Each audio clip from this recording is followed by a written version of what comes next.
আম দিয়ে টেস্টি বানানোর পরে আমগুলো ঠান্ডা করে নিছি। এখন আমি সরে একটা কইটার ভিতরে ঢুকিয়ে নিব পেস্টগুলো। এটা খাবার পরে খাওয়া যাবে, তার জন্য ভাত খাবার পরে খাবো।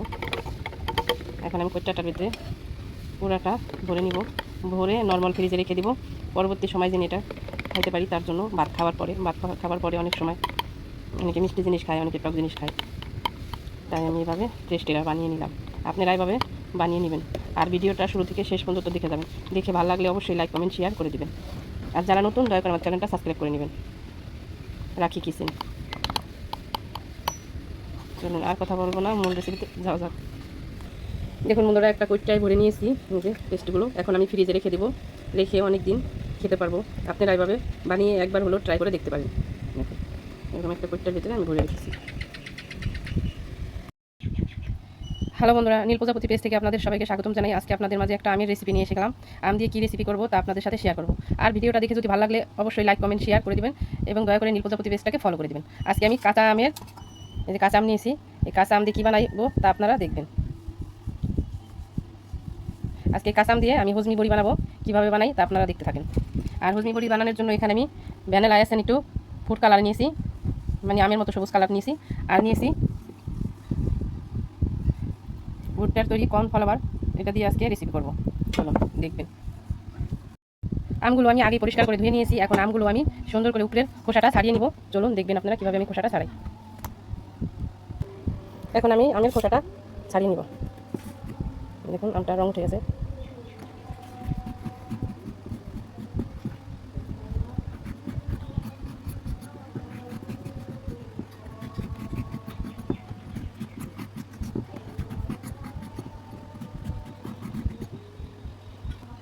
সম্পূর্ণ আমের খোসাটা এভাবে আমি ছাড়িয়ে নেব।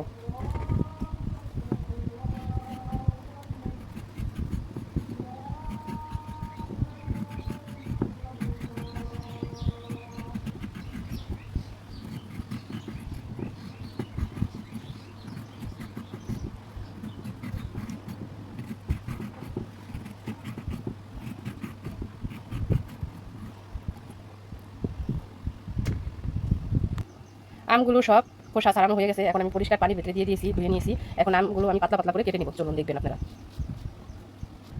এখন আমি আমগুলো পাতলা পাতলা করে কেটে নেব, এভাবে পাতলা করে কেটে নেব।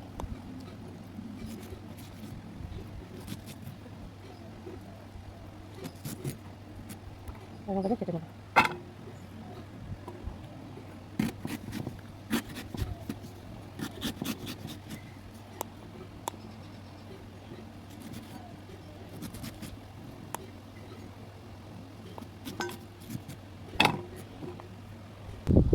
সম্পূর্ণ আমগুলো আমার কেটে নিয়ে হয়ে গেছে, কেটে নেওয়া আর কুচানো হয়ে গেছে। দেখুন এরকম করে আমি পাতলা পাতলা করে কুচিয়ে নিয়েছি। এখন আমি আমগুলো সেদ্ধ করে নেব। চলুন দেখবেন। আমগুলো সেদ্ধ করার জন্য গ্যাসে একটা কড়াই বসিয়ে দিয়েছি। এখন গ্যাসটা ওপেন করে দিলাম আর কড়াইতে অল্প পরিমাণে কিছু পানি দিয়ে দেবো। এখন আমি পানিটা একটু গরম করে নেব। পানিটা হালকা বলক উঠে গেছে, ওই যে ছোটো ছোটো গিরি গিরি। এখন আমি আমটা ছেড়ে দেবো, আমগুলো সব দিয়ে দেবো। আমগুলো দেওয়া হয়ে গেছে সম্পূর্ণ। এখন আমি আমগুলো সেদ্ধ করে নেব। এখন আমি গামলাটা দিয়ে আমগুলো সব ঢেকে দেবো, ঢেকে বলক উঠিয়ে নেব। বলক উঠে গেছে, গামলাটা নামিয়ে নিয়েছি। দেখুন আমগুলো সেদ্ধ করা হয়ে গেছে। এখন আমি নামিয়ে একটা চালনির সাহায্যে আমগুলো চেলে নিব। চলুন স্টিলের একটা চালনির ভিতরে আমগুলো ঢেলে নিয়েছি। এখন আমগুলো আমি একটা দিয়ে বের করে নিব, আঁশটা চেলে নিব। আর দুইটা কাঁচামরিচ দিয়ে দিয়েছিলাম, একটু ঝাল ঝাল টক টক হজমিটা হয় তার জন্য। এখন আমি চালনি দিয়ে সুন্দর করে চেলে নিব। সম্পূর্ণ আমটা আমার চেলে নেওয়া হয়ে গেছে। দেখুন কতটা ঘন হয়েছে, আর চালা করে কতগুলো বেরিয়েছে। দেখুন কতগুলো বেরিয়েছে। দেখুন মরিচ দুটা সেদ্ধ হয় না, মরিচ দুটো আমি পরে বের করে ধুয়ে দিয়ে দেবো। চলুন এখন জন্য এখানে আমি কয়েক চামচ চিনি অ্যাড করে দেবো। পরে 2-3 চামচ চিনি দিয়ে দেবেন। 2 চামচ দিয়ে দিলাম, 3 চামচ দিয়ে দিলাম, এই 4 চামচ চিনি দিয়ে দিলাম। এখন দিয়ে দেবো কর্নফ্লাওয়ার, অল্প পরিমাণে দিয়ে দেবো। দিয়ে ভালো করে মিক্স করে নেব। এখন সব দিয়ে মিলিয়ে নেব। এখন দিয়ে দেবো লবণ পরিমাণ মতন। এখন দিয়ে দিলাম লবণ, লাগলে পরে দিয়ে দেবো। এখন ভালো মতন মিক্স করে নেব।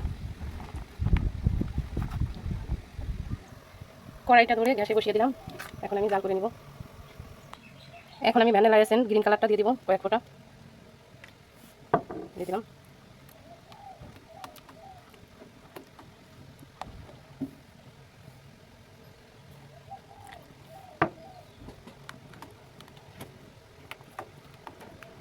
এখন মিক্স করে নেব। কালারটা সুন্দর মিক্স করে নেওয়া হয়ে গেছে। এখন নাড়ার উপরে রাখতে হবে, না হলে নিচ দিয়ে লেগে যেতে পারে। নাড়া বন্ধ করা যাবে না।